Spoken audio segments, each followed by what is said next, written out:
Hey guys, I'm Shamor. And I'm Lex. And together we are More of Lex. And by the grace of God, we're coming to you with another video. Another one. Alright. Anyways, hi, if you're new and you like what you see, make sure you like, comment, and subscribe, and share. Hit that notification bell so you never miss another video from us. And if you're a returning viewer, thank you. We appreciate you coming back. And we hope that you continue to view our content. So today we're going to get into a little bit of a juicy video. We're getting into a Q&A for Christian marriages. Now, we don't have a lot of followers, so we didn't have anybody asking us any questions. And honestly, we didn't even ask anyone to ask us any questions. We simply got these questions from Google, and we're going to answer them but to the best of our ability, based on our experience and based on biblical content. So if you want to keep watching, then let's get into it. And being that our following isn't too crazy, this is like exclusive stuff right here. Exclusivity. You are the first to see this, so you should feel special. Special. I'm going to ask you is, if you had to define marriage, what words would you use? And what makes Christian marriage unique from any worldly marriage? Okay, that's a pretty loaded question, but I would say if I had to sum up what a marriage is, the only word that really comes to mind is sacrifice. And the reason why I say sacrifice is because, when you have two people coming from two entirely different walks of life, you're going to clash in certain areas and aspects. You're going to bump heads, and the only way that a lot of those differences can be reconciled is by each participating party having to do away with some things, having to grow and mature in certain areas of life to accommodate your partner. You got to be willing to sacrifice. You got to be willing and ready to make some changes.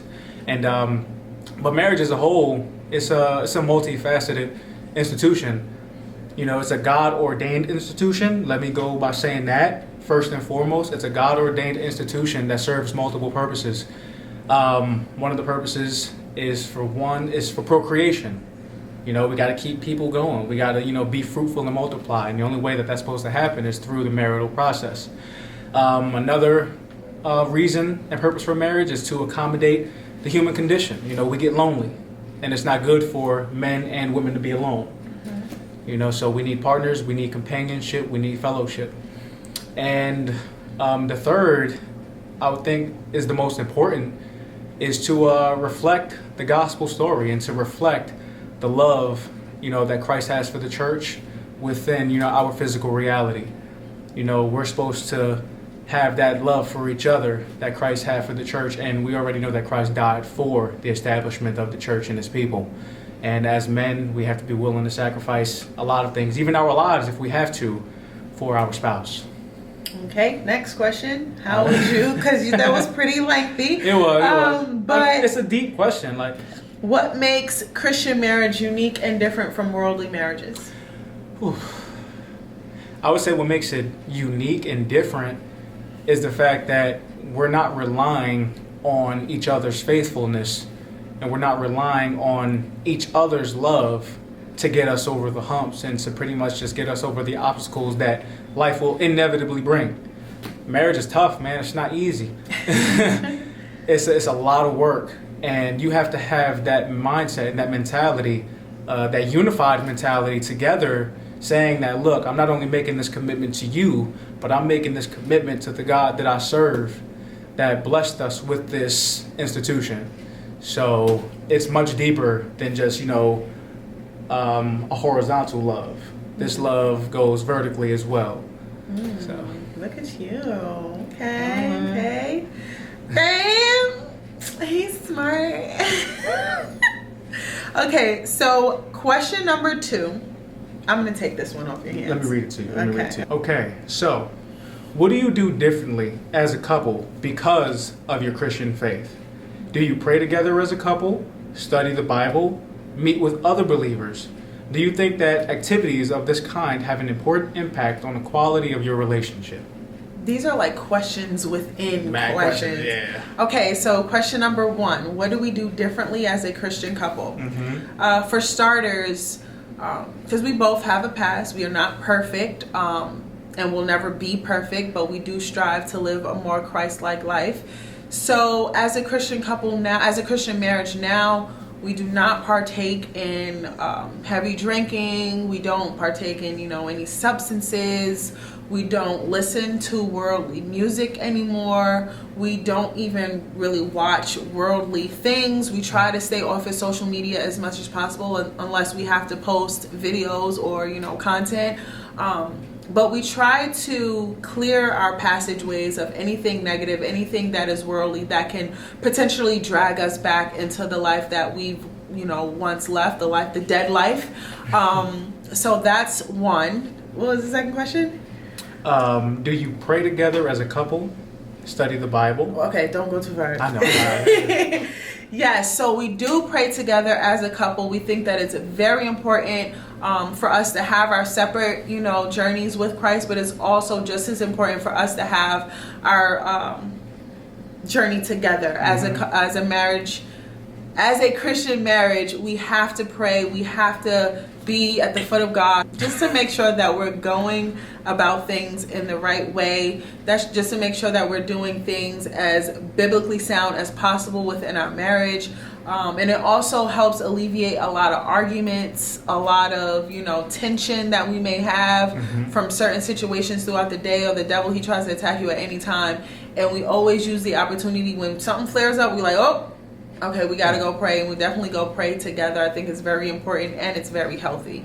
Yeah, and there's a lot of expectation on us as Christians. A lot of people tend to believe that, we think of ourselves that we're perfect.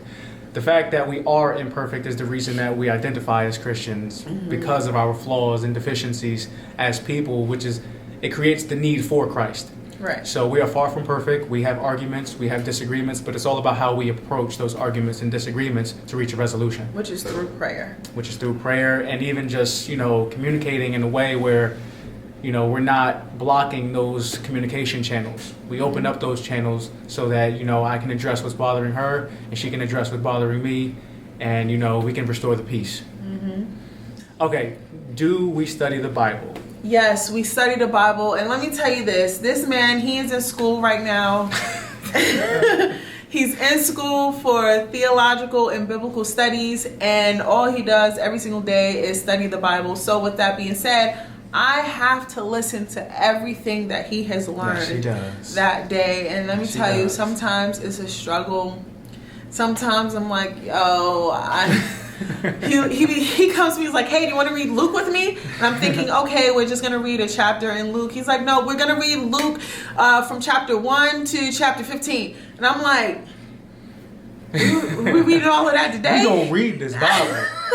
And it's not a bad thing. I mean, it's completely normal for sometimes, I'm like, I don't want to read that much, but carry on. But yes, so we are constantly studying the Bible together, and at first it was a struggle for me, but now I'm realizing that I've gained a lot of knowledge on the theological, aspect of the Bible that I've never knew that I would be able to obtain. Like, I was so surface level when I first started. Pray, have faith, and ask God to bless you.